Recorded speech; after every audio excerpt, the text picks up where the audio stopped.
Pittsburgh Nerd Podcast.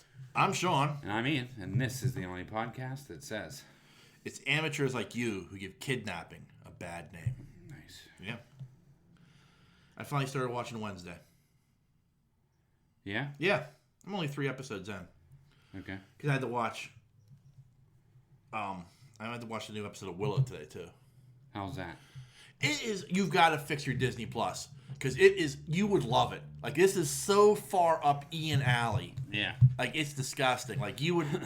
You will be absolutely in love with this show. Well, part of the problem at home is like, I'm home, but everybody is home at different times. Right. Like, Anna's late classes, she doesn't get home till like 9:45. Yeah. And she's done. You know what I mean? Like, she don't want to do shit. Or I'm working the other days, or I got to dance till 9:30. Right. So, it's, so every time I want to watch something, I know we got to wait. I'm like, I mean, it's taken me almost 3 weeks to get through, and I haven't even gotten through Wednesday. Yeah.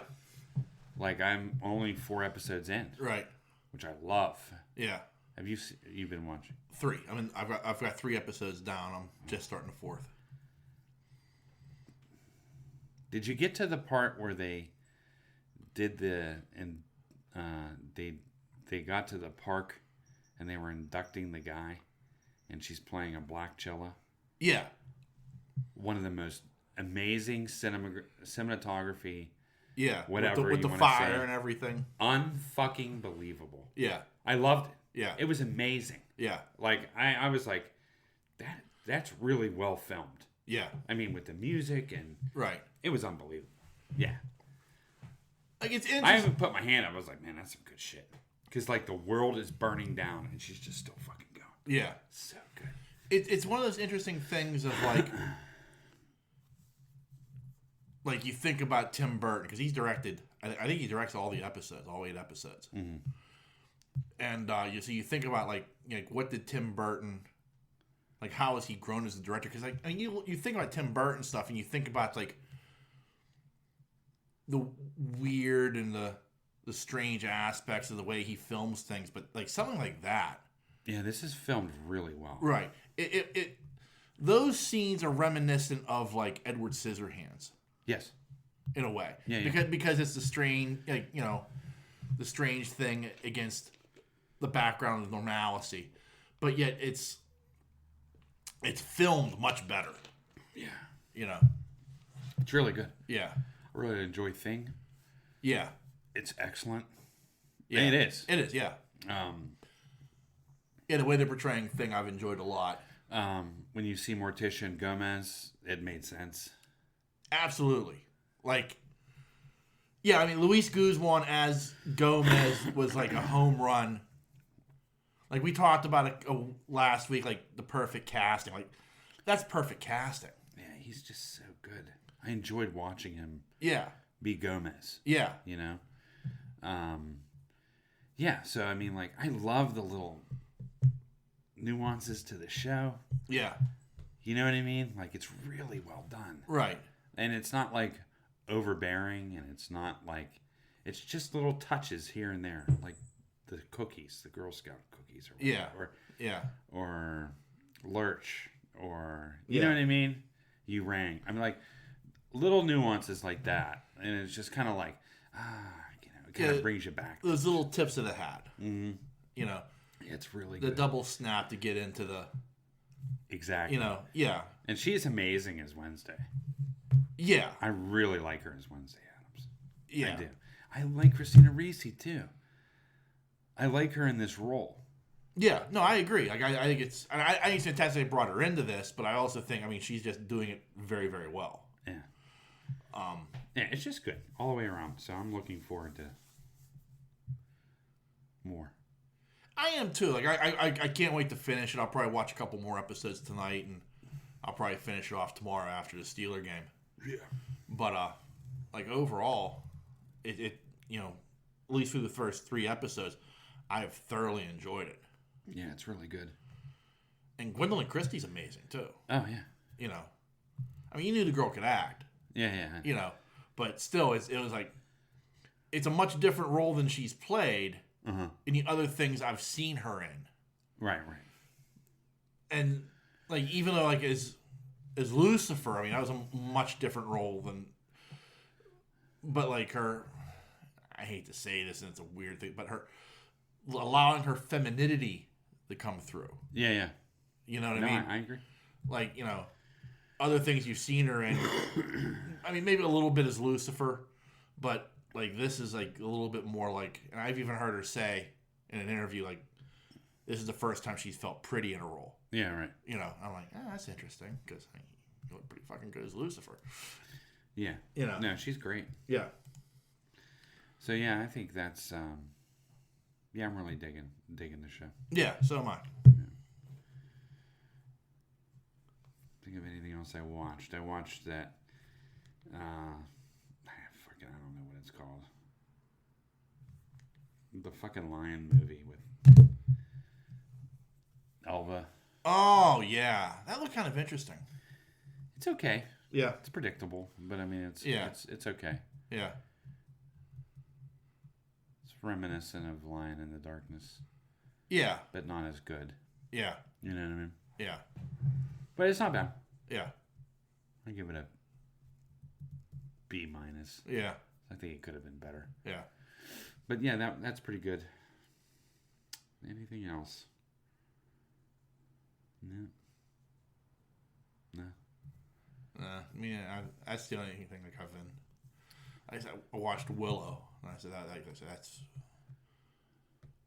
that's been really good. I'm really like I had expectations for it anyway. Yeah. You know what I mean? Because it's Willow. Yeah. But I really think it's just been very well done. I think it would have been very simple, like with Mad Mardigan, to like kind of like and yeah, he died. Yeah. But there's kind of a mystery around him. Yeah. Like what happened to Mad Mardigan, and I kind of like that. So that like the spirit of that character lives on, and even though like Val Kilmer probably couldn't have done it. Yeah. It's still kind of cool. Sure. You know what I mean? And but overall, like I'm there are there are things you can complain about. There are things I'm like, what is going on here? I don't get this. But at the same time, overall, it's just so fucking enjoyable. Yeah. You know. Yeah, it's that I can think of. Yeah. Yeah, I don't know. Yeah, my week's been all. I don't know why my week's been all like upside down, like trying to watch shit. Yeah. Yeah. I even want to watch. I saw Bullet Trains on Netflix. Oh yeah, I did see Bullet Train. Oh, you did? Oh yeah. That good? Yeah. Yeah, I gotta watch that this week. Oh yeah. Yeah. I mean, the trailers look phenomenal. Like Yeah. I really wanted to see that. It's pretty much that whole movie Yeah. is like that. It looked like John Wick on a train. Yeah, it is. It's just the whole movie's like that. It gets Yeah. a little deeper, Yeah. but the way it's pieced together and how things come together. Yeah. Do you know what I'm saying? Like, it's pretty fucking good. Yeah. Good. I like Brad Pitt anyway, so I mean, like anything that dude's in that involves action, Yeah. I'm down. Yeah, I like Brad Pitt a lot too. Yeah. But it's like it is one of those things where it's like it looked like a very interesting it looked really interesting as far as an action movie goes. I'm like, I can watch this. You'll dig it. Yeah. Yeah, like it's on that level of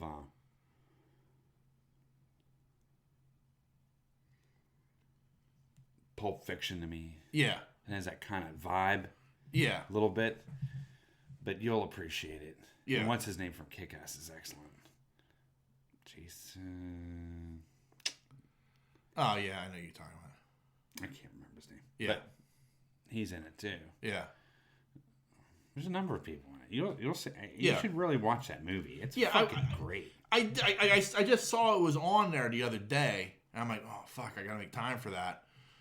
And today got away from me a little bit, but then like I'm like, yeah, I gotta watch this. I wanted to start Wednesday, so I gave that priority. Yeah. But it was like, but those were the two things. I'm like, these are the two things on Netflix I need to watch. You know, It's fucking great. yeah. And then I've watched it twice. Yeah. And this is how I don't know how I miss stuff. I guess I don't know if Netflix does a good job of like letting you know this is coming. But then I saw season 2 of Inside Job, which is a cartoon. I watched season 1 of it and absolutely loved. So I'm like, oh, I gotta watch that. No. Wednesday gets priority, then Bullet Train, then this. You know. So I got some stuff on Netflix I gotta kind of watch. Yeah. You know. Yeah, it's great. Yeah. You gotta see it. I want you to see it so we can talk about it. But Yeah. Man, is it good. Yeah, I mean, it's just nonstop action. It's just so fucking great. And also the great Sandy Bullock is in it. She's the telephone operator. I wasn't gonna say that. Yeah, I know she. I know that. That's, Well, it was good for me too because I didn't see that coming. Yeah, Because I didn't know she was in it. Like I had no idea. like when I heard her voice, I knew it was her. Well, I didn't. Yeah. And like Anna did, Lisa did, Bree did or didn't. Someone. I don't know. Yeah, But that's good too. yeah. Like from the commercials, I'm like, oh, that's Sandy Bullock. Yeah, and I'm glad Clooney wasn't in it either. Like I'm glad the Yeah. people that were in it were in it. Yeah, Do you know? yeah, And like Brad Pitt's in it. It's cool, man. yeah, Like it's not Brad Pitt who you think is. You just have to watch it. yeah. Like it had a feel. Great. It had a feel of like a John Wick movie with the action, but it very much felt like a Bruce Willis character. Yeah, and it's somewhat of a comedy too. Yeah, You know what I mean? right. Like the scene in the quiet car. Yeah. Yeah, shit like that. Yeah, but that's like, that's like that kind of action comedy type of like thing you expect nowadays. Yeah. It's good, man. Yeah, Yeah. You watch it soon. It's fast paced too, yeah, which I enjoy. right. I've gotten into more fast paced stuff now, where I want faster paced Yeah, instead of drug out. right. So yeah, I think that's it for me. I may have watched something, but nothing comes to mind. Yeah, I can't believe I haven't gone to see Black Panther. I thought about it. Like I have. I it's just kind of like I'm kind of looking at my wallet and going, it's probably an expenditure. Because the other thing I almost did this last week. I almost called you and said, hey, let's do this together. It was the 40th anniversary of the Crystal Shard. Or no, that's Crystal Shard, the Dark Crystal. And they were showing it in Cinemark. Oh, how'd it went? And it was like a 7:30 showing. I thought, man, I should call Ian up. We should go, see this together. Maybe he'll bring the girls or something. And then, like, I look at my wallet, and I'm just like, yeah, I got my Christmas stuff. And, so I was like, never mind. But I had you in mind. Like, that was the thing. Yeah, like the thing, like, and I really wanted to go, too. Like, I was like, I even told Nancy, like, I'm going to this. And, like, as the day went on, I think if it would have been early, like, here's the thing that sucks. Like, there was like a 3:30 showing. But I was like, I'm going to be watching a Steeler game. Yeah. So I'm not going to, so I'll go to the 7:30. And by the time it was like, should I get ready to buy tickets and stuff, I was like, I don't even feel like leaving the house. That was the other side of it, too. Like, I'm not going to deny that, Yeah. If it had been like a Saturday and it had been earlier in the day, I probably would have gone. But I allowed myself to be talked out of it. I'm like, it's later in the day. I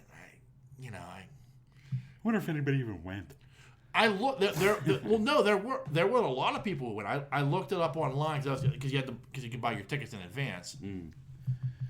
There were a lot of seats taken. Really? Yeah, I mean, it wasn't a full theater, But when I pulled it up about 5 o'clock, I was like, wow, that's a healthy, Yeah. Yeah. So, yeah, that going on. But I mean, that doesn't bother me. But still, it would have been interesting. I just would have liked to have seen it big screen on a big screen. Yeah, that'd be neat. Yeah. It's been a long time. Yeah. Did we see that together? I think so. I think it was when your mom took us to. Yeah. Yeah. Today's her birthday. Today's her birthday. Mm-hmm. Oh, happy birthday, Aunt Was her Jody. birthday? Yeah. But yeah, I think your mom took us to go see that. Yeah. That feels like an Aunt Jody move. Yeah, she took us to a lot of shit like that. Yeah. But yeah, so see if I saw any trailers or anything. I didn't see nothing. Nothing new since what I watched with you. Yeah. Yeah, so So I read this article this week, and it was on /film.com. It's a website I use for a lot of the articles. When we talk about news, when we look off on our own beaten path, I'll pull articles from that website. I trust that website. It's a very good website. It's not one that has bullshit scoops. Usually when they're presenting something, there's pretty much fact behind it. yeah. Unlike there's some other websites where it's something they put up and then 10 minutes later it's debunked. Yeah. But they were talking about Shudder and how important it is to horror. Yeah. Because it's here's this medium that is not only giving you regular horror, but it's giving you that off the beaten path horror that horror fans love. Yeah. It's making it easier for you, the horror fan, to find that oddball stuff that you enjoy. Yeah. Is that something you would agree with? Yeah, because we've had Shudder for a while. Yeah.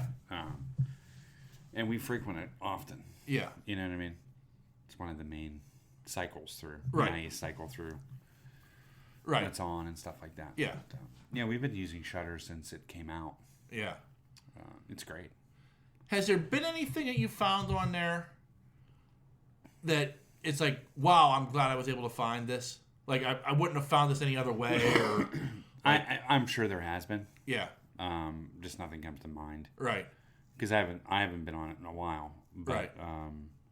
When it first came out, there was a lot of stuff that I watched. Right. I just can't think of anything. And that's on demand though. It's like a streaming service, not a channel. So you don't have to wait for something to come on. So you can go to the app and pull it up and find, this looks interesting. Yeah. Okay. Yeah, you just hit Shudder and it brings up the stuff. Yeah. Tons of stuff. Oh, I'm sure.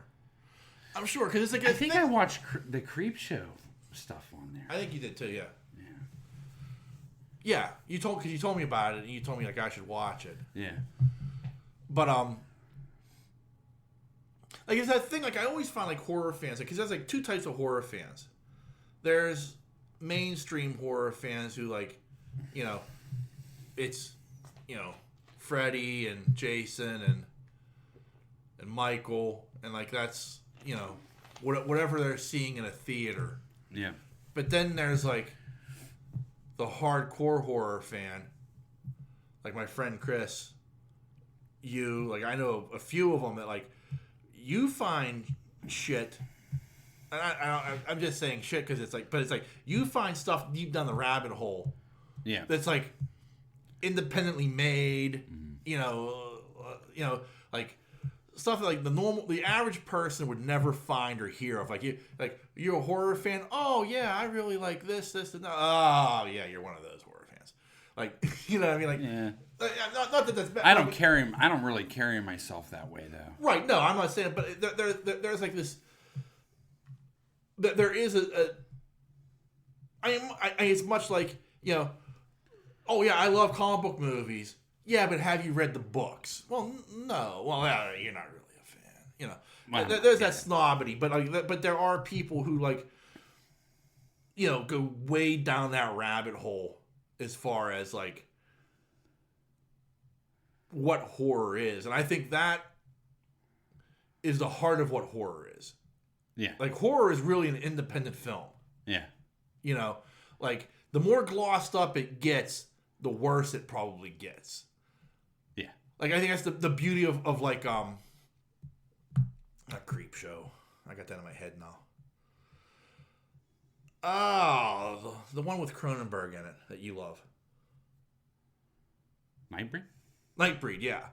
Like that's, I mean, it's just off the beaten path enough that like it's not glossy like a studio horror film, Right. but it's got enough financial backing that it looks amazing. Yeah. You know what I mean? Like it straddles that line really, really well. Yeah. Yeah.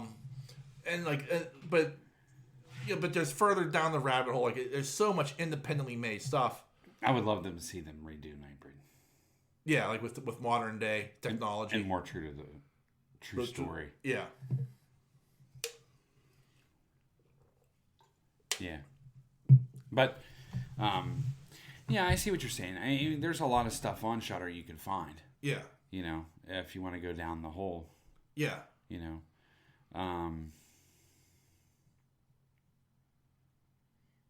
Yeah. That's what I liked about this new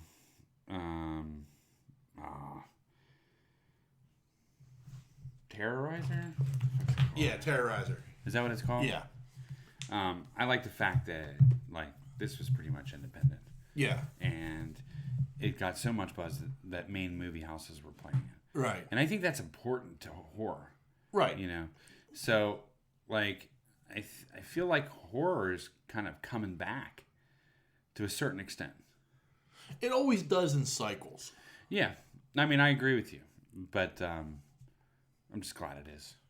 Right. I there's always like weirdly there's always I read an article somewhere years ago where I talked about like the horror genre comes back in cycles depending on how well the world is doing.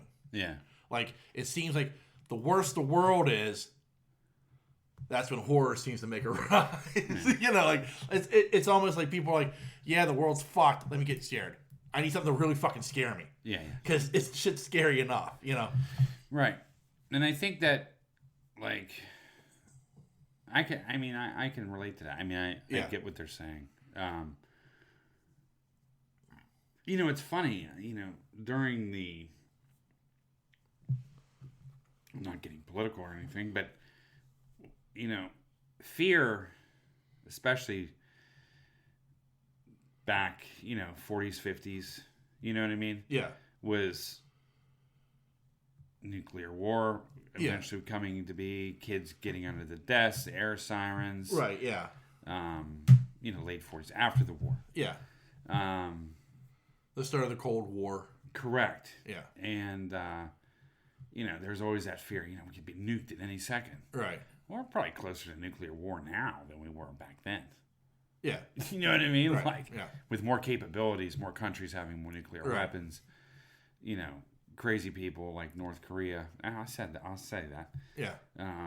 You know, always pushing the buttons Yeah. in both ways. Yeah. You know what I mean? Right. So, I mean, like, but we've become so numb to it. You know what I mean? You're Right. like, oh, you know, whatever. North Yeah. Korea just fired 45 rockets into Japan airspace, or into the Japan, in the Japan, intercoastal yeah. waterway or whatever. Yeah. You know, back then we'd have been like, we're going to war. You know what I mean? Yeah. Fire the furnaces up. You know. Yeah. But now we're just kind of like, eh. Yeah. You know what I mean? Like, it's just strange. You know. I think Japan has a navy now. Well, I mean, the other side of that too, though, is like But I find that historically interesting. right, right, yeah, Japan's because build up again because they're building up again. right, like that was part of like the treaty that they couldn't have a military, but now we're like, yeah, you're probably gonna need to defend yourself at some point. Yeah, I mean, wait, yeah, China and fucking Korea. You're right, but like I think part of it too is like it's just like, North Korea's never gonna get this right. Yeah, no, I know. You know what I mean? Like that's part of the. I mean, maybe they will. Well, I'm waiting for one of them missiles to go haywire and land in fucking South Korea. Yeah. And then you're gonna see fucking ape shit. Yeah. You know what I mean? Like, you're gonna see some. Right. I don't know, but yeah. So I don't know. But even this thing with Russia right now. Yeah. In the Ukraine. Right. Yeah. I mean, like we're at like this heightened sense of like the doomsday clock is 1 minute to midnight. Yeah. And I want to watch, a horror movie because that's gonna take my mind off of it for a while. Right. It's crazy, right? Yeah. So, anyway. Yeah. So Shudder's good. Yeah. Good thing to get. Yeah, like if you're a horror fan, I feel like you probably already have it or you're thinking about getting it. Yeah, it's great. Yeah. But it's just like back in the day, like I remember like my friend Chris Huziak, massive horror fanatic. Mm-hmm. Like his dream job was he wanted to be a makeup artist. Okay. And he did some makeup on some independent films. Mm-hmm. He actually has an IMDb page. Mm-hmm. But he was like the type of guy like we would go to like conventions for like a D&D convention. He'd find the guy who was selling like bootleg tapes of like Italian horror films. Mm-hmm. And he'd be like buying like 5 or 6 of them. He's like, oh, I've heard about this. I'll get all excited and shit. Yeah, I never went down that deep. Yeah, but I know. I mean, I respect those that do. Yeah, it's like a hobby almost. Yeah. Especially if you're into the makeup side of it. Yeah. You know what I mean? Because there was, there's some cheesy stuff, but I mean, people have learned over the years how to make it better. You know what I mean? Yeah. And so it always starts from a square one. Yeah. Whether it be a Ziploc bag full of fake blood. Yeah. And then you're going to, mechanical or whatever they do. Right, You know what I mean? So, anyway. But I often ask him, like, how are you watching that? Like, it's all in fucking Italian. And he's like, how do you watch your bootleg Godzilla movies? And well, I'm just there for the monster on monster violence. There's no story. Right. Like, you're talking apples and oranges here, my friend. Yeah. But, yeah. Yeah, I know a lot of people that went down that hole, too. Yeah. Anyway. I thought I'd bring it up because I thought it was like an interesting story. Mm-hmm. And if you were interested, I'd say look it up on, like I said, /film.com. Yeah. Great website. But it was one of those things I just thought was kind of interesting. I thought I'd bring it up because they were complimenting it. Like they were like this is keeping like horror alive in many ways. Relevant. Yeah, and relevant because of the rabbit hole you can go down with some of this shit. Yeah. Deep. Yeah. Yeah. Anyway. Yeah. I did watch. Did you see the Chappelle on Saturday night? No, I didn't. Oh, it's great. Yeah, I the only thing I saw was the skit. I was more impressed by the monologue. Yeah, I heard the monologue was like I gotta watch the monologue. Oh, man. But like when he was like the Five Timers Club or whatever, and Ice-T was there. Oh, the Game of Thrones parody. Yeah, the Game of Thrones parody. Yeah.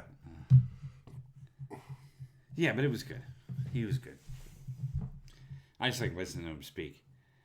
I know, like, he's somewhat controversial right now, but I still say that he's one of the smartest, funniest comedians I've ever. 100%. I've ever listened to in my entire life. Yeah. Out of anyone I've ever listened to. Right. I don't care who it is. Right. It's good. It's very Pryor-esque. As far as like you can take it at the surface level. Like, and that's the thing, like the question at the end of the day becomes like, why are you laughing? Like, are you laughing because a black man is pointing out the faults of black society, and you think that's funny because you're a racist? Like the racist society's like, oh, look at those stupid, or is it you're understanding what he's saying as far as like a social exercise, right? A sociological exercise of like, this is what we are. There's two ways that after we're done, I'm gonna watch the monologue with you. Okay, but it is one of those things where it's like, and that's why he stopped doing the Chappelle show. He was like, people were laughing for the wrong reasons. They were laughing at the right jokes, but for the wrong reasons. I felt and he was right. Like I know a lot of people were like, oh yeah, he's funny. I'm like, is he really to you? Yeah. No, I do. I just Right. think like, I feel like almost like you're getting a lesson when you listen to Chappelle. Yeah. You know what I mean? Exactly. Yeah. And you learn something from it, and you laugh from it. Yeah. And you're good. Right. And you have a little bit more understanding at the end of the skit or at the end of his shows. Yeah. Does that make sense? Yeah. Yeah. He's just fucking. It's the way he delivers. It's just perfect. Yeah. I love how he comes on stage with a smoke. Seriously. Yeah. Oh yeah. You know? I don't care. Yeah. He's coming out there to talk. Yeah. It's great. So anyway, I did watch that. That was funny. A couple of the skits were funny. Yeah. Anything he does, I'll watch. Yeah. Because it's few and far between now. Yeah. You know? Which is kind of nice. Yeah. He's not saturated. Exactly. You know? So when he does come out with something like a new special or something, right, it's kind of like, yeah, finally, cool. Yeah. I get another special. Right. When he sat down with David Letterman, did that interview with David Letterman. Yeah. I quite enjoyed that. It was like really good. Right, yeah. But yeah, he's not like saturated. He's not like Will Ferrell. Yeah. For years, Will Ferrell's just saturated everything Yeah. he touched. Right. Do you know what I mean? Right. And you got sick of him. Right. Like, I never get sick of Chappelle. No, I don't think I would, but I'm glad he didn't go down that road. Yeah. Because he would have been everything under the sun. He could have been. Yeah. Like, he could have been that guy he could have been Kevin Hart. Yeah. But he knew better, and he's like, no, I'm going to pull it back. Yep.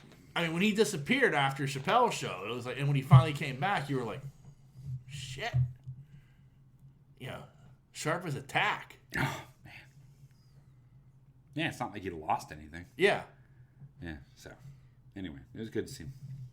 I'm surprised they let him on. But I'm surprised. Like, I'm only surprised because it's like, and not even the controversy from like the last special, yeah. but like, it's just that thing of like, man, there are some people like, man, you're walking on eggshells. You know what I mean? Like, Wait till you watch this. Wait till you watch this monologue. and like, I wonder like how much is that like. Does he just tell Lauren Michaels, I'm just going to speak my mind. I'm going to give me 10 minutes. This is my monologue. You don't even know what I'm going to say. Yeah, I don't know. And like Lauren Michaels is like, okay, I'm going to trust you. Yeah. Or is Lauren Michaels like, okay, we got to lay down some ground rules. You know what I mean? Because I'm sure like not everybody can do that. Like, I mean, the average person who's on there is not somebody who can deliver a monologue like that. They're reading it off a prompter. You know what I mean? Right. He's coming out there and doing a 10-minute set. Yeah, he is. That's what he's You know what I mean? And I mean, it's kind of like back in the day, like when you come out and do a 5-minute set on the Carson show. Yeah. And if you killed, Johnny would wave you over. Yeah. You know what I mean? Yeah. Like that's Dave coming out and just I'm gonna give you 10 minutes. This is my best material. Fucking great. Hear my thoughts on the days and times. Yeah. So that was good. I did watch that. Yeah. What you got? What else you got? Well, there was a lot going on with it's weird. I'll say it this way. There's a lot going on with nothing going on when it comes to DCU or whatever it's called now. Yeah. So apparently they canceled Wonder Woman 3. Oh, really? Yeah. Wonder Woman. Now, my understanding is, from what I've read, what came out is Patty Jenkins had a script for Wonder Woman 3.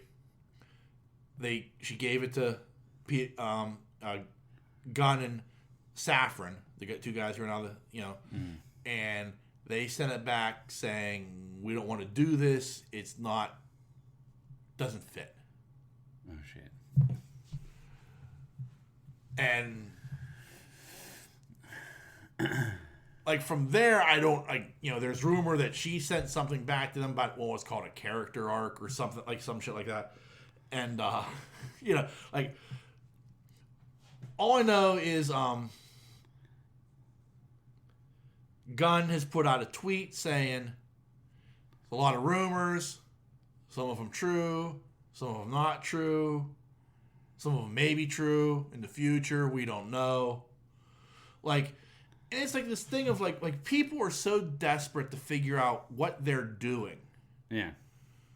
That, like, and I get it. Like now there's rumors that, like, well, maybe they don't want Henry Cavill as Superman. Like, okay, that's kind of odd then. Yeah. But it's like this weird thing of like, they haven't told us anything. Mm-hmm. They're not going to tell us anything. It's going to be a long time before they tell us anything. Right. Like, but everybody is so quick to jump and speculate. Like, there's rumors that, like, well, we no longer want Momoa to be Aquaman, but we want him to be Lobo. Okay. Which, in all honesty, probably a better fit.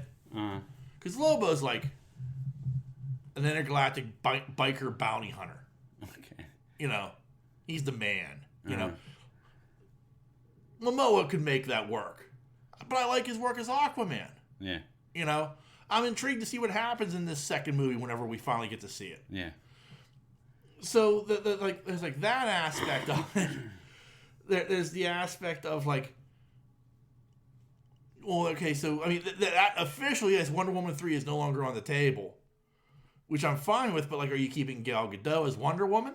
Yeah. Because she tweeted a tweet saying how happy she was to be playing the character.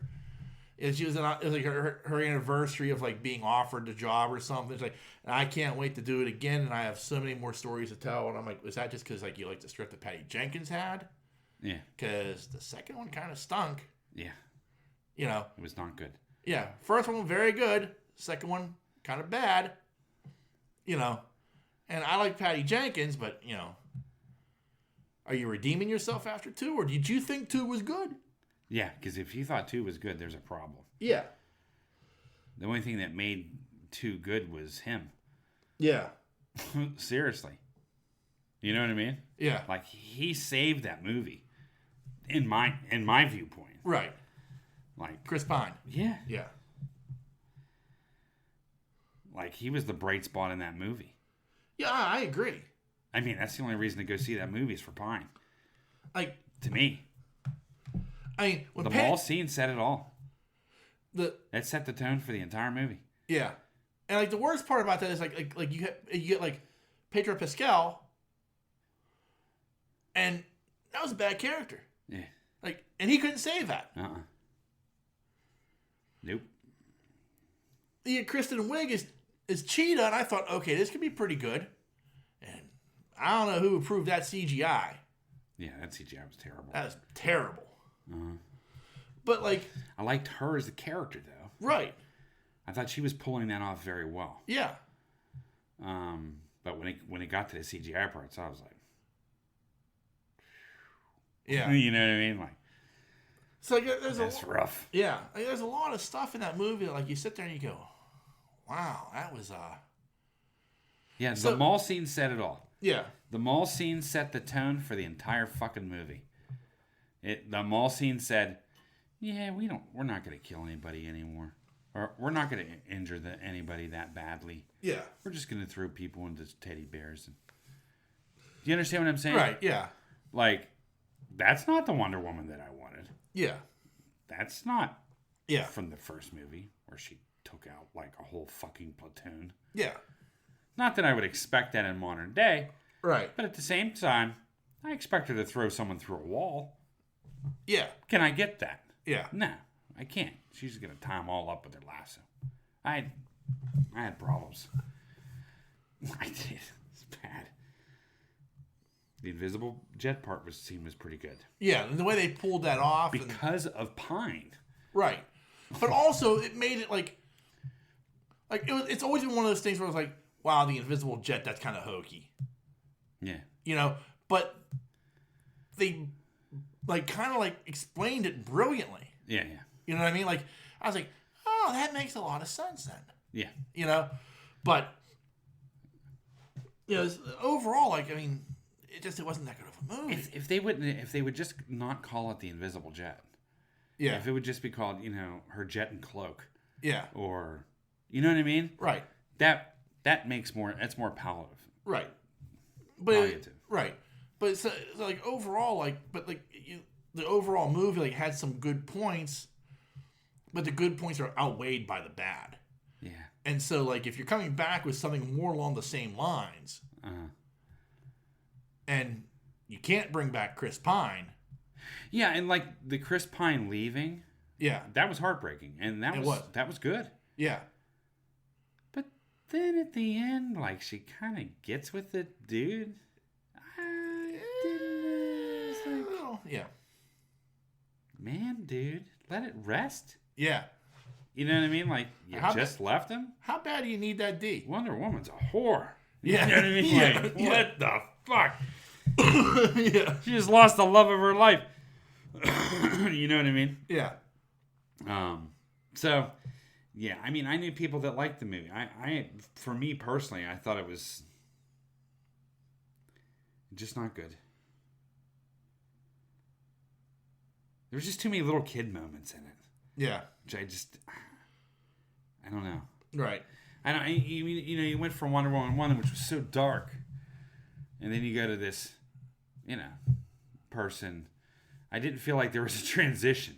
It's like she just went from bam to bam. Right. And I'm like, well, how did she get to this level? Right. You know what I mean? Right. No explanation. She's just saving kids all over the world. You know what I mean? It was just kind of Right. I get it. That's what you do as a soup, right? Right. But at the same point, it just got old. Yeah. It did. Just got old. Pine didn't get old. She got old. I got tired of the... It's going to sound terrible. But I got tired of the accent, too. It wore on me. It doesn't bother me. As the movie went on, it's just like, yeah, okay. Yeah, it doesn't bother me. Americans driving on the left side? Yeah. All right. You know what I mean? Right, yeah. I was just... It started to affect me after a while. I don't know why. And I think it's because the movie was so bad. Yeah. That I was just everything. Everything was just coming out. Yeah. I'm like, oh, shut up. Yeah. You know what I mean? I get that. Just fucking walk. Pull the lasso out and do something. Yeah. Show me some action. So, anyway. So, yeah, if you thought the second movie was good, as the writer of it, there's issues there. Right. So but I wonder, and it becomes a thing what are they looking for as the tone going forward? Right. Because I don't want this dark entity of Wonder Woman. Right. I don't. The way she was kind of betrayed in Justice League and stuff like that. Right. I like that. Right. You know what I mean? I get that. She was the voice of reason. She was, you know what I mean? Right. That's why she's part of the trilogy, because she's the middle of the road between Bats and Soup. Right, and I thought that was captured pretty well. Yeah. And I like that side of her. Right. But I just couldn't get into the second movie. So I even spark of a third movie, my expectations were in the fucking basement. Yeah. Because I was like, yeah. I mean, I guess it could be worse, but I don't. Right. So I trust in Gunn now. He hasn't really proven me wrong yet. Right. So I just don't want, like you said last week, I just don't want him to get too weird. Right. But like the other side, and I'm going to say this. Me and Sork had the conversation online, and he brought up the point, because like I'm sitting there saying like you just can't roll out the Christopher Reeves Big Blue Boy Scout for Superman, and his question was, why not? It worked for Cap. Yeah. But like, to me, like there's an evolution of Cap over those movies. Yeah. Like he has a moral compass, but also like there's still like this evolution of the character where he's not the big Boy Scout. Like the first movie, he's golly gee aw shucks. I mean, and by the time you get to Infinity War and you get to Endgame, like he's a much different character than he was. Sure. So there's a character arc there, but there's still the moral compass. And I think that's two different things. Like Superman can have that moral compass of truth, justice, the American way, and all that. But there are other sides of the character that I don't want to say need to be dark, but well, they're going to be dark compared to what his persona is. Anything's going to be darker than the Boy Scout. Right. I just think like there's a difference in how a child would be raised today as compared to like in the case of like the Christopher Reeve Superman, how that child would have been raised in Smallville in the 50s and 60s. Right. You know what I mean? Like, and I think it's the reflection of who Pa Kent is. Pa Kent from what he knows is coming. And they're going to take you away from me. Yeah. The Pa Kent in the 1950s and 60s, he's not living in fear of that. Right. Like, he's like, you're a gift. Yeah. So there's a little bit of a difference. And I do think, again, they have to find a way to straddle that road a little bit. But I do think there would, like, eventually he becomes the beacon of hope. Right. You know what I mean? Like, that's who Superman is at the end of the day. I think Snyder was getting him there. I think by the end of, particularly Zack Snyder's Justice League, that's what he is. Yeah. You know what I mean? But, like, there should be a little bit of a character arc to get him there. There should be a, what am I? Why was I sent here? A story to be told. Right. And that's where Jor-El comes in and is like, I sent you here. This is why I sent you here. And this is what you can be. Yeah. And hopefully somebody's instilled in you the right principles that we can build off of. Yeah. And you become the savior. Yeah. So like it can be done, but like, but Superman just can't be all golly gee shucks. Yeah. You know what I mean? Like I think that's the problem. But that moral compass has to point the same way. Like, yeah. That's the real. Well, I think it's hard on him as well because he has to balance being. He almost has to make himself good. Right. On purpose because he has this invincibility. Right. So literally, not much can touch him, right? Right. So he's like, he can destroy the world if he wanted to. Right. You know what I mean? And that's something that has to fuck with his head. Right. You know what I mean? Like, I was like, I can take all you motherfuckers out. You know what I mean? Right. I can go right to the planet core and just take out the world. Right. You know what I mean? Like, with a blink of an eye. Right. And that's the thing. It's like, so I mean, like, I'm not. I don't want to watch a movie where he wrestles those demons. But what I'm saying is, like, he has this. It has to. It has to be always in the back of his head.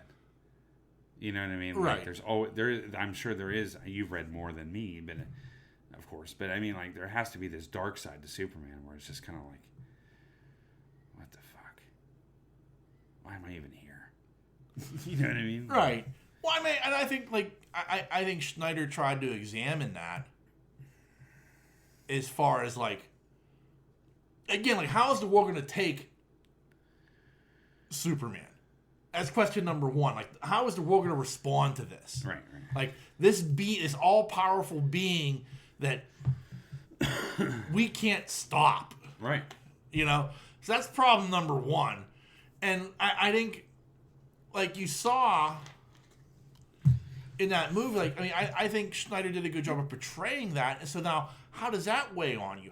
I'm just trying to do the right thing. Mm. I'm trying to use my power for good. You know, and like the opposite side, I think it was produced by Gunn. I don't think he directed it. I think it was produced by Brightburn. Yeah. You know, The absolute opposite. the absolute opposite. You know, so it's like that is what could happen if you did fuck with. You know what I mean? If you so. Yeah, I mean, I like that in the movie. I like where him and Wonder Woman squared off. Yeah. I like that part. Yeah. It showed her strength and his strength. Right. Do you know what I mean? Right. And I thought it was really cool because it also showed how weak Batman and Aquaman were. Yeah. You know what I mean? Like, it was pretty much flicking a fly off your shoulder. Yeah. Compared to going head to head with her, which was a little different. You're right. Yeah, a little bit more of a challenge. Right. You know? So. Well, I mean, you even go to Batman v Superman. And you go back to that movie. Yeah. Like, when they're fighting Doomsday, like, kind of quickly, Batman's like, yeah, I'm out. I got nothing left. Had a couple bombs, couple of batarangs. Yeah. I'm just going to... There was a spear I had that might help, but, you know... He's out of his league. Yeah, you know, I'm done. I got nothing to contribute to the group. Yeah, exactly. That's what I mean. Like, I'll just be the planner. Yeah, but I mean, that's the funny part of it. Like, you know, like when you look at it, like, you know, like, what is Like, Batman's the one guy who's got nothing. He's got nothing but like his super tuned body and his intelligence. Yeah, it's sort of like Batman always reminds me of Hawkeye. Yeah. You know what I mean? Like, they got all the skills and stuff, but like I always think back to when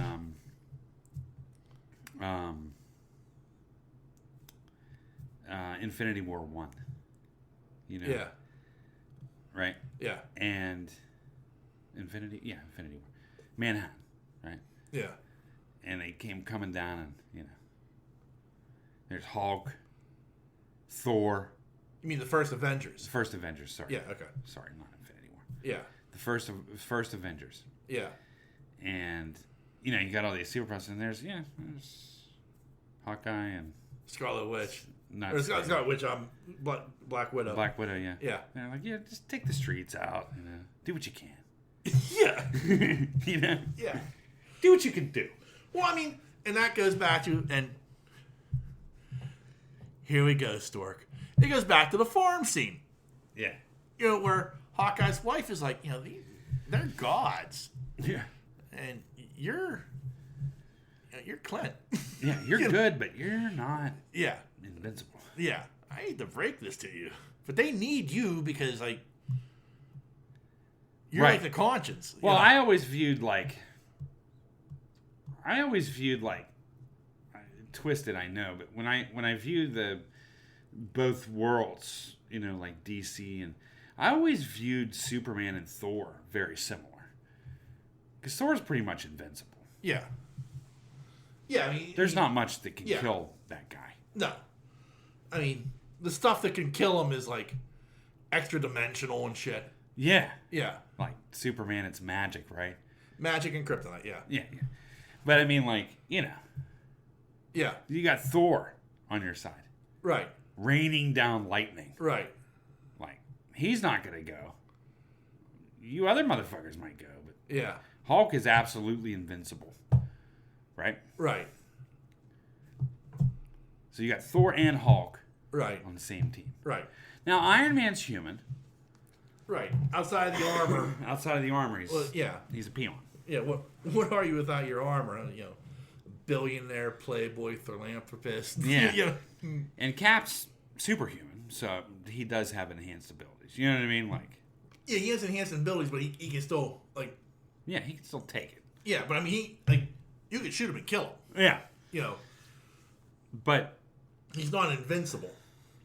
But you have, these gods going on, Yeah. So with Supes, it's kind of like, it kind of showed the same thing in the Snyder. You got Wonder Woman, which, I love that fight. Yeah. It was one of the highlights of that movie. Yeah.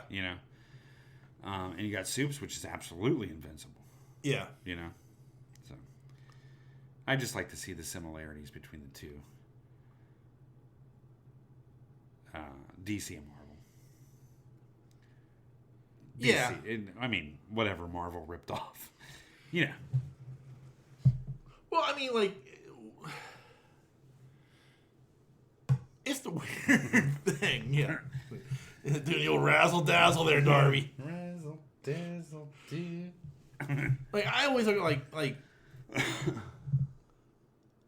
to me, the comparison is and it's not a fair comparison because technically he's super powerful. I always compare Batman to Daredevil. Yeah. It's just that Daredevil has the super, the enhanced. Yeah. He's blind, but everything, but still he's just a man technically. He has extrasensory capabilities. Outside of being blind, but their skill set's the same almost. Yeah. Because everybody says, well, it's Batman's Tony Stark. Well, yeah, no. I mean, they're both, independently wealthy beyond, Yeah, they're both Bruce Wayne finances the Justice League. Tony Stark finances the Avengers. I get that part of it. Yeah. But outside of that, that's kind of where the comparisons end. Wayne doesn't have a suit like that. Yeah. You know what I mean? Yeah. No, I get it. Outside of that, you're right. I guess Thor is probably the closest thing to Superman, but Thor doesn't have the moral compass that Superman has. That's where it becomes interesting. It's Captain America is more like Superman, correct, because of the moral compass, right? And what they what they think is the difference between right and wrong, right? But from a power standpoint, yeah, he's probably closer to Thor than anybody else. Power-wise, yeah. Power-wise, yeah. I mean, Thor's mindsets and, yeah. food and orgies and liquor. Yeah. Beer. Yeah. Really? Yeah. Well, I mean, I guess now it's changed. Now he has a child. Yeah. I'm not quite sure what's going on in those comics nowadays. Yeah. Oh, I have no idea. Well, child as in what the movies are showing us. Yeah. But it's to me, it's hard to compare them because I feel like what Stan Lee did with making those characters, he did what DC's creators didn't do, and was give them flaws and lives. Yeah, agree.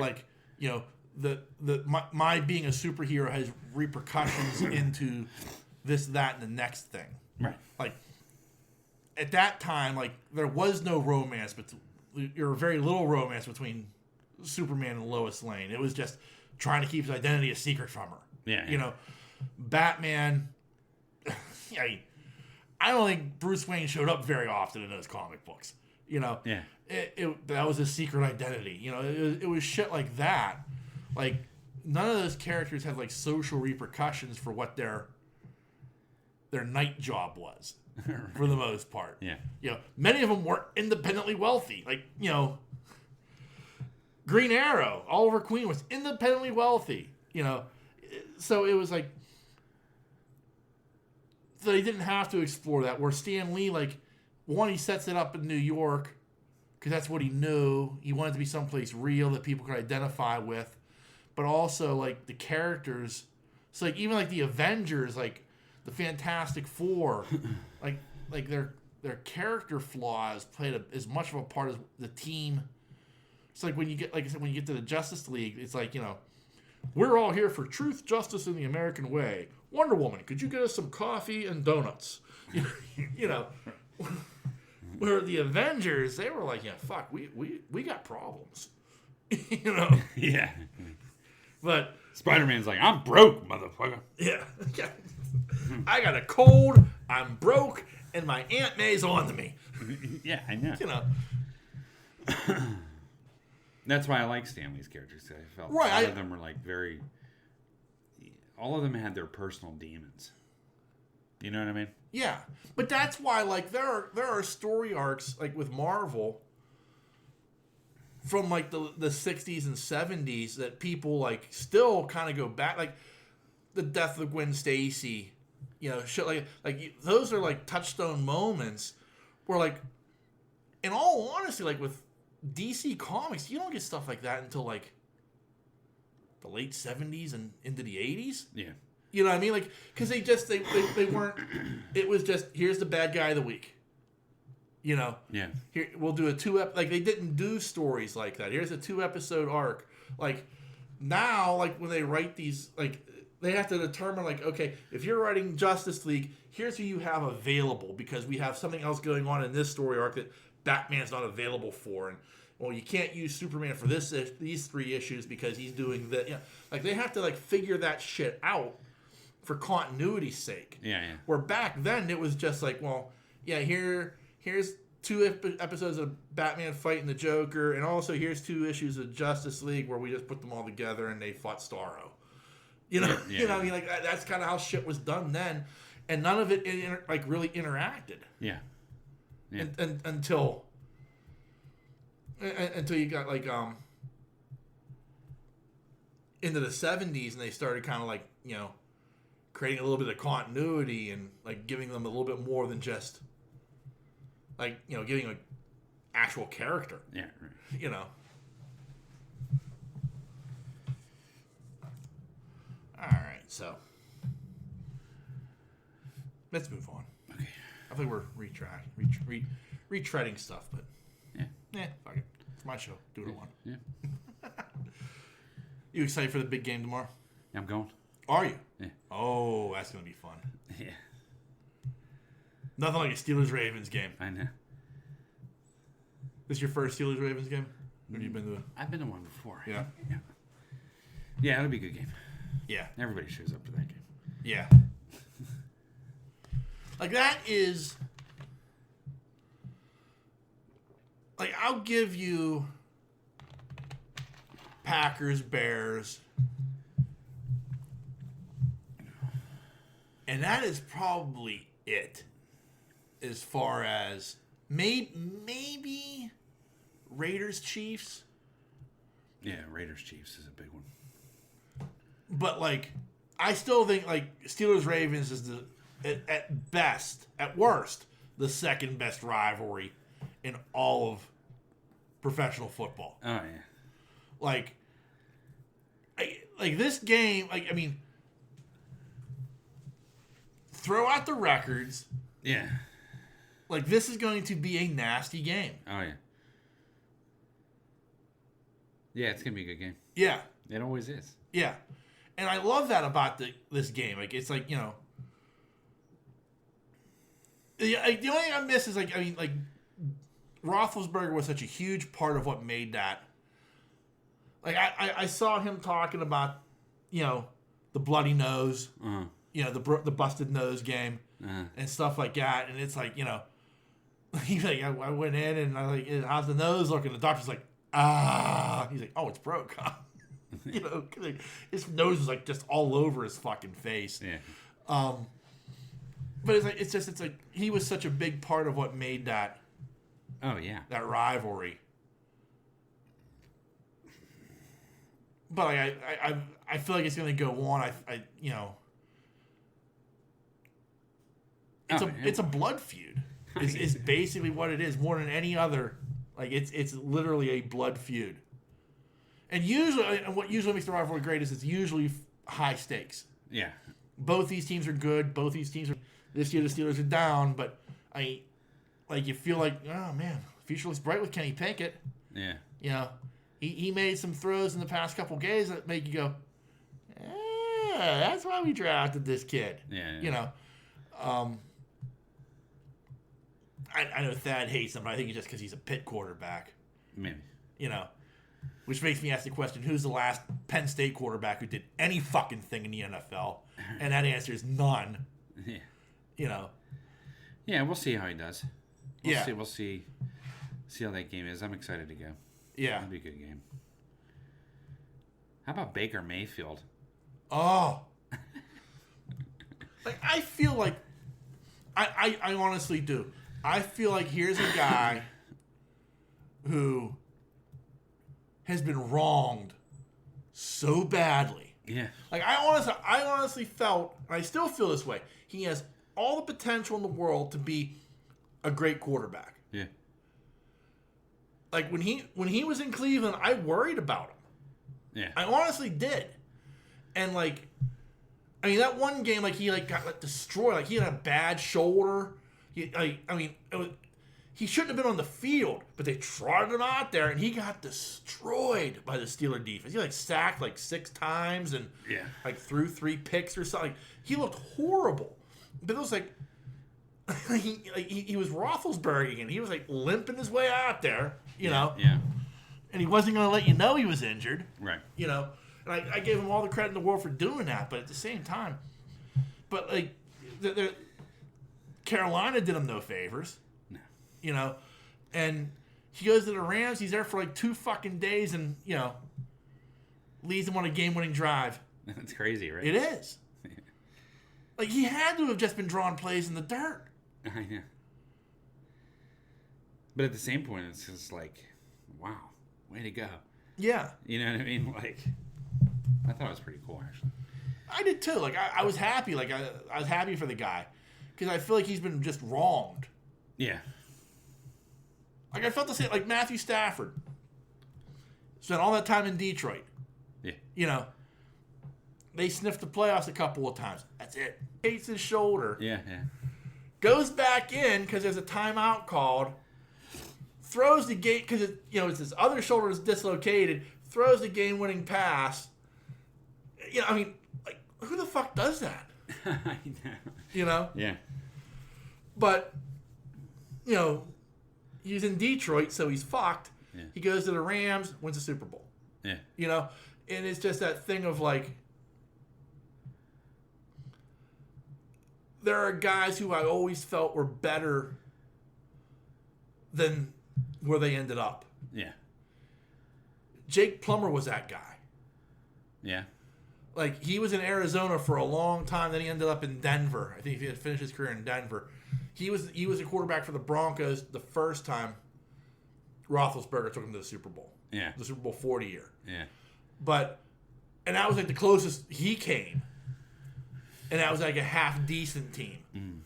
But Jake Plummer, I remember one time, in fact, I was telling you this, and we watched a game together. It was a Cardinals game. And you're like, who's their quarterback? That's Jake Plummer, and I'd love to see him in black and gold. Yeah.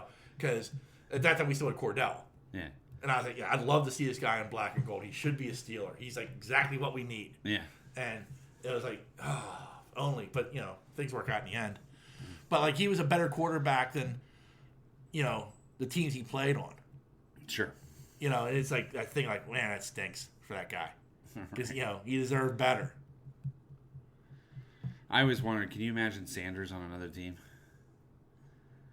Oh, yeah. Oh, yeah. Man, that guy would have broken every single record out there. And still had it. Yeah. If he had a decent, He's spinning out of tackles and running downfield 25 yards. Yeah. You know, like, his line was so fucking bad. Yeah. You know, yeah, he was making, you know, he was making like fucking, you know, amazing plays time after time. Yeah. But the other side of that was like he had so many plays for negative yardage because his line was just So terrible. yeah. Yeah. I mean, think about like Larry Fitzgerald. I mean, prime example. You put him on damn near any other team. Yeah. Like, he had a brief period where he had a great quarterback in Kurt Warner, and he had a short period of time where Carson Palmer was really good for him. But outside of like those 5, 6, 7 years, maybe, like, it's a wasteland of some of the quarterbacks who are throwing him balls. Yeah, I know. You know, and like if he was anywhere else with a decent quarterback, like, you know, you'd say his name was Jerry Rice and Randy Moss. Oh, yeah, for sure. But the other side of that, too, is he was also in Arizona, so nobody hears about him. Right. Even when he had good, except for the Super Bowl year, you know, which, like, I thought, well, if the Steelers lost, at least it was Larry Fitzgerald who was the hero of the game. Yeah. You know what I mean? Because, first off, Pitt guy, so automatically I like the guy. But also, just a great human being. Yeah. Like, the nicest guy you'll ever fucking meet. Yeah. You know? And, you know, he deserves so much more than what he got in Arizona. Yeah. You know? Anyway. Penguins are winning. Penguins are winning. Did you see that hit on Getzel? I did, yeah. Holy shit. It'll be like maybe like a 3-game suspension. Like, at worst. Yeah. You know? And then, like, but then, like, the worst part about that is, like, they'll trot out somebody who, like, if you look at the play, you know, the player's intent was not that, you know, like, they'll try so hard to explain why it's not. I know. And it's like, dude, protect your stars a little bit. Just a little bit. Yeah. You know? Like, Jake Gensel's a great player. And he, you know, if you take him out for any period of time, that's just wrong. Yeah. You know, any other sport does. Any other sport protects their superstars. The NHL, we're all about the little guy. We beat him. 3-1. Good.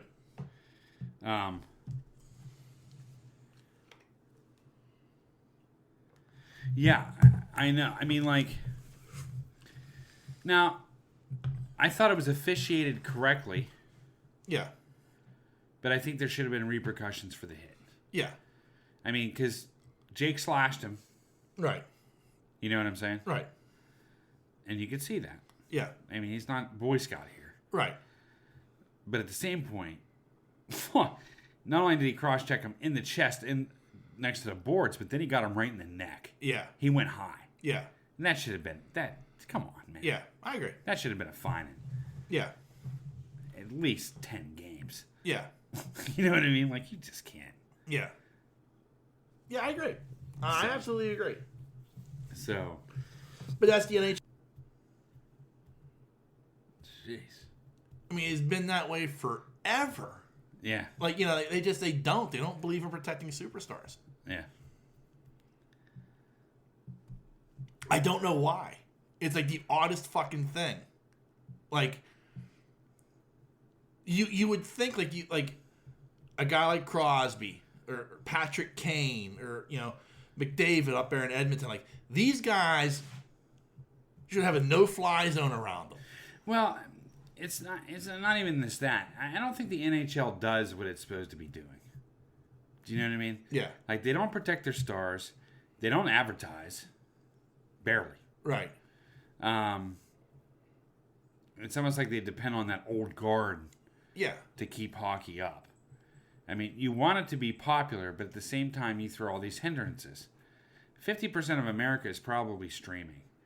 They'll never get the games. Yeah. They will never get the games unless they own a network. Right. Unless they have Dish or Direct or Comcast. They'll never get the games at home. Yeah. Because you can't, if you're streaming stuff, Right. you can't get the games. You know what I'm saying? Right. No, I agree. And like, that is like,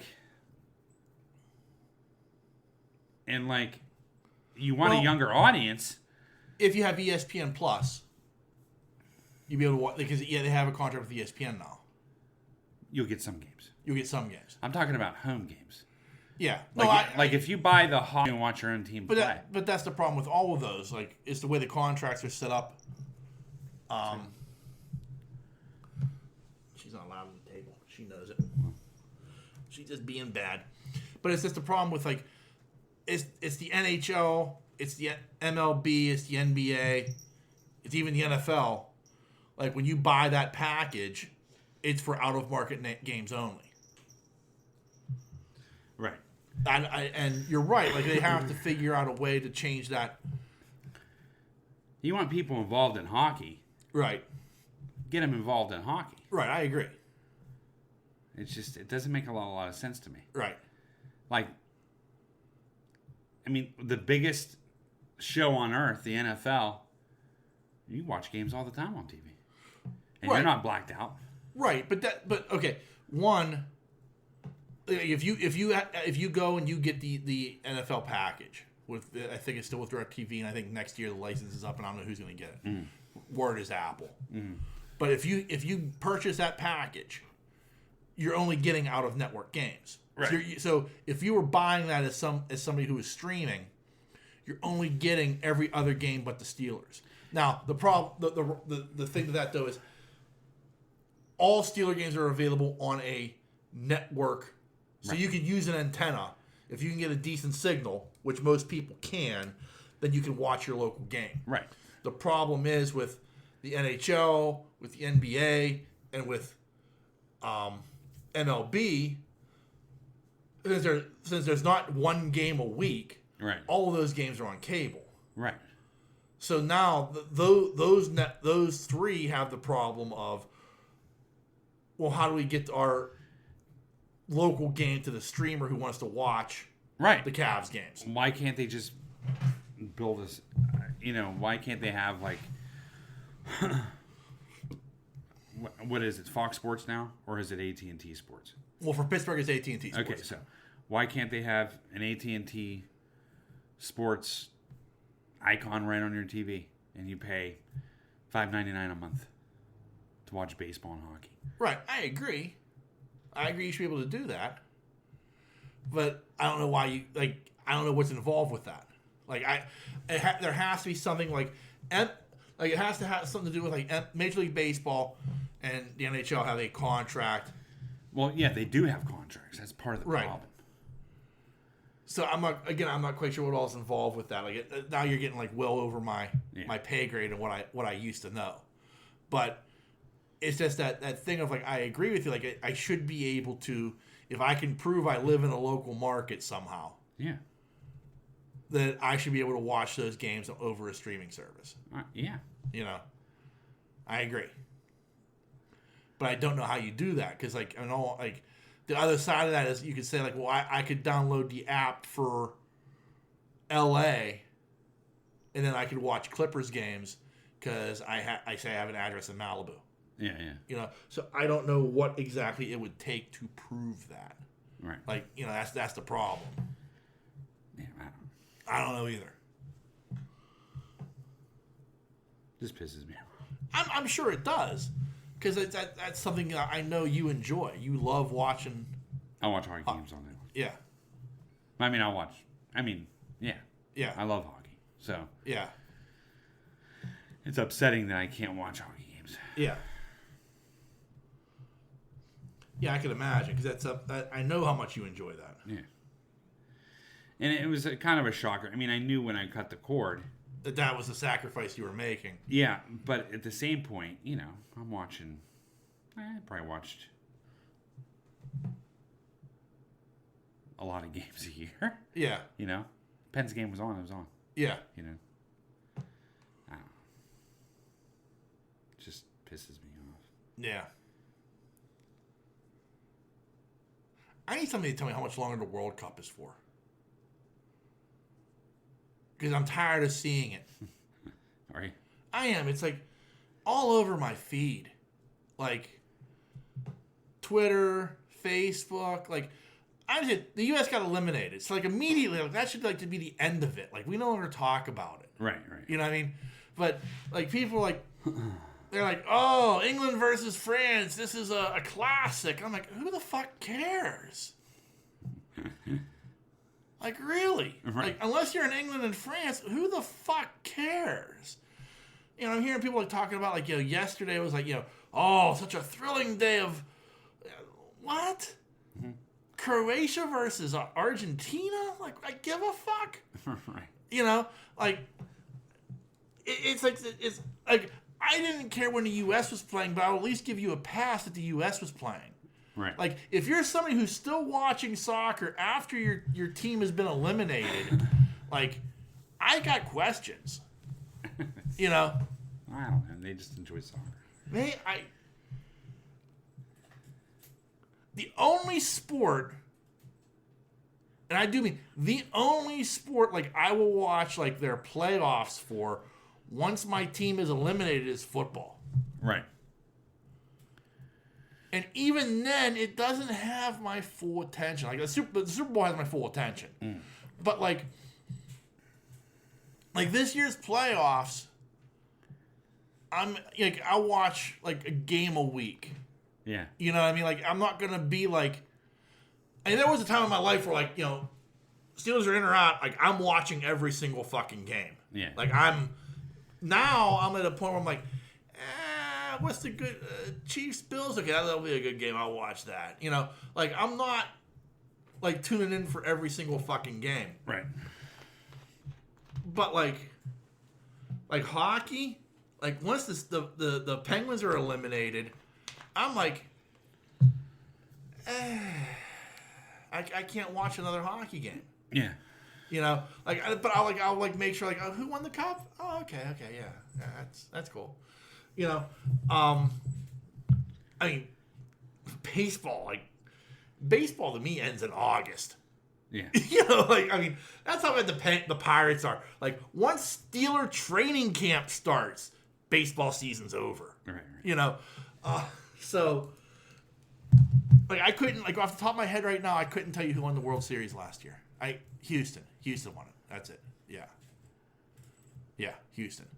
So, like, I mean, but, like, I had to think about it for a second. Like, it's not at the top of my head. Right. You know what I mean?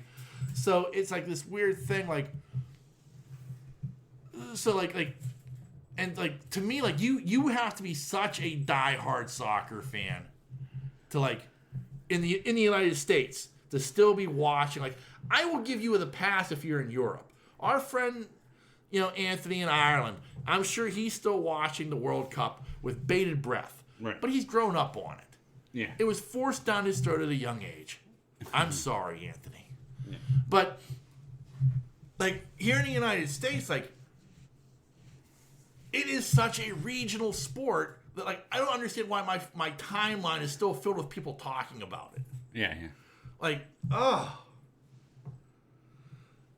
I don't know. I know I sound like an asshole when I say that, but I don't care in that case. Like, it's like, soccer needs to go the fuck away. Yeah.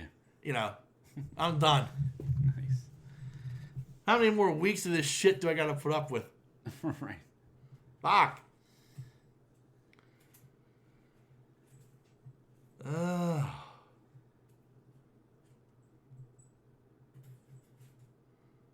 Cornhole, though, that could go year round.